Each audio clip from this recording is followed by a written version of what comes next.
Memórias de Marta, além da importância fundamental de estar numa lista de um dos maiores vestibulares do país, é uma obra que consegue nos trazer muito da escrita da Júlia Lopes de Almeida, que foi uma escritora muito importante no finalzinho do século XIX, no começo do XX, porque essa obra, ela meio que marca toda a trajetória dessa escritora, porque foi a primeira obra que ela publicou, porque ela diz que é uma obra que foi um retrato do Brasil imperial, né, dos últimos anos da corte imperial no Brasil. A Júlia Lopes de Almeida, ela nasceu em 1862, no Rio de Janeiro. Ela nasceu numa família abastada que tinha muito acesso a várias informações, o pai jornalista, a mãe música, então ela teve um acesso a um amplo conhecimento. Então ela conseguiu desenvolver intelectualmente, digamos assim, de um modo muito excepcional em relação a outras mulheres da época, mesmo mulheres abastadas. Então, a obra Memórias de Marta, primeiro ela saiu em folhetim num jornal chamado Tribuna Liberal, no Rio de Janeiro, no finalzinho de 1888. E depois terminando, né, saindo em fascículos, em 1889, em janeiro. Essa obra ela teve 2 edições em vida da autora. Uma edição em 1899 e outra edição que nós sabemos muito bem exatamente quando foi publicada na França, em Paris, entre 1925 e 1930. A obra ela aborda o cotidiano de um cortiço no Rio de Janeiro, na região de São Cristóvão. Mas a perspectiva dessa narrativa é justamente da Marta. Então, a perspectiva de uma mulher que narra as memórias dela desde a infância, desde os 5 anos de idade até a vida adulta, até aproximadamente os 30 anos de idade. E todos os acontecimentos, tanto o ingresso no cortiço e as dificuldades de viver nesse local, são todos pelo prisma de uma mulher que acaba encontrando um modo de sair do cortiço, de sair dessa realidade que para ela era dificultosa, através da educação. Então, se tornando professora, e a partir dessa profissionalização, ela conseguiu adquirir dinheiro, adquirir um soldo, recursos para poder sair do cortiço.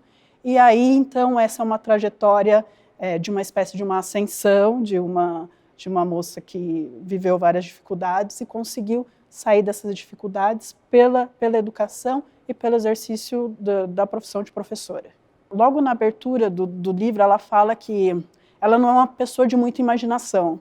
Então, acho que isso já nos dá um índice sobre como que essas memórias foram construídas, ou seja, não é uma coisa que fica elucubrando muito, ela é muito objetiva. Então, ela fala exatamente o que, a partir da perspectiva dela, aconteceu. Então, como que os fatos foram se desenrolando na vida dela, e é tudo muito marcado por uma melancolia muito grande, uma tristeza, uma frustração dela não ter realizado algumas coisas que ela gostaria de ter realizado na vida. Então, tem esse viés também um pouco triste e sombrio de memórias de uma moça que, apesar de jovem ainda, está meio que caminhando para um final de vida. A obra ela se insere no gênero que a gente pode chamar de realismo-naturalismo, a grosso modo, que é justamente fugir do sentimentalismo, buscar caracterizar a vivência de várias personagens que envolvem imigrantes, ex-escravizados, mulheres que eram lavadeiras, mulheres